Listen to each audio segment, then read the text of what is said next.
제50화 지나가는 개가 웃겠네요. 평소에 즐겨보는 성재준님의 채널에서 정유라와의 인터뷰가 나와 화제가 되고 있어요. 그녀는 인터뷰 말미에 눈물까지 터뜨리며 그간의 서름을 토로하기도 했는데요. 하지만 무엇보다 그녀의 갑작스런 등장에 조국의 딸 조민이 같이 언급되어 주목을 받고 있습니다. 한마디로 말해서 조민이와 자신의 케이스가 같은 입시 비리로서 다른 사안이 아님에도 세간의 시선이나 평가가 다르다는 부분을 지적했는데요. 정유라는 이른바 최순실 게이트 사건 이후로도 끊임없이 기자들이 찾아오고 허위사실이 유포되는 과정에서 고통받고 있다고 밝혔어요. 사회활동, 경제활동, 친목활동 그 어떤 것도 하지 못하고 살아온 지난 6년을 되돌아봤었죠. 엄마와 박 전 대통령이 감옥에 있고 자신보다 힘든 사람들이 많으니 이제껏 자신이 나서서 뭐라고 말을 한다는 것이 맞지 않아 나서지 않았다면서도 조민의 허위 경력 사실이 자신과 같은 케이스임에도 불구하고 다른 시각을 가진 사람들을 비판했는데요. 이를테면 정유라는 그 당시 적색 수배가 내려진 상태에서 수갑을 찬 상태로 한국당을 밟았습니다. 그 어느 언론 하나 그녀의 인권을 지켜주지 않았는데요.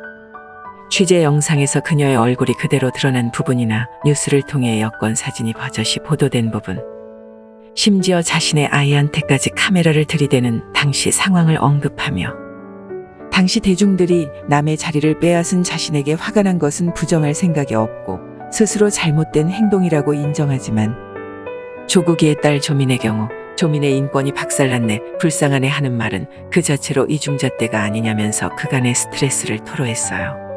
또한 삼성에서 말을 지원받아 금메달을 땄다는 의혹에 대해서는 당시 대회에서 탄 마필은 엄마가 1억 원을 주고 사준 거라면서 국세청 조사를 통해 이미 증명된 사실이라고 합니다.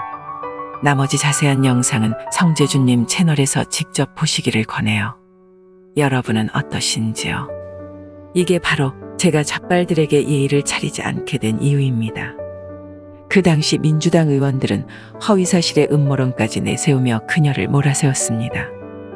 한 예로 안민석이 같은 쓰레기가 박정희 비자금 400조 타령이나 하고 있을 때 잣발들이 어땠나요?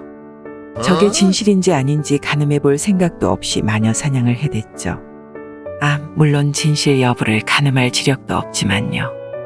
만약에 정유라의 입학 과정이 비위로 해석된다면 대한민국 내 체육 특기생, 음악 특기생은 어떤가요? 교내 태권도부, 유도부들이 꼬박꼬박 수업을 받던가요? 국제 콩쿠르 대회에서 입상한 대한민국의 피아니스트들은 또 어떤가요?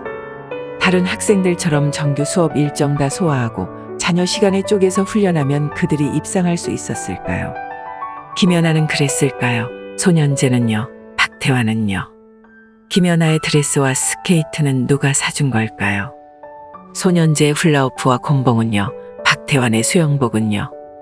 하지만 잣발들은 이렇게 접근하면 화를 낼 겁니다.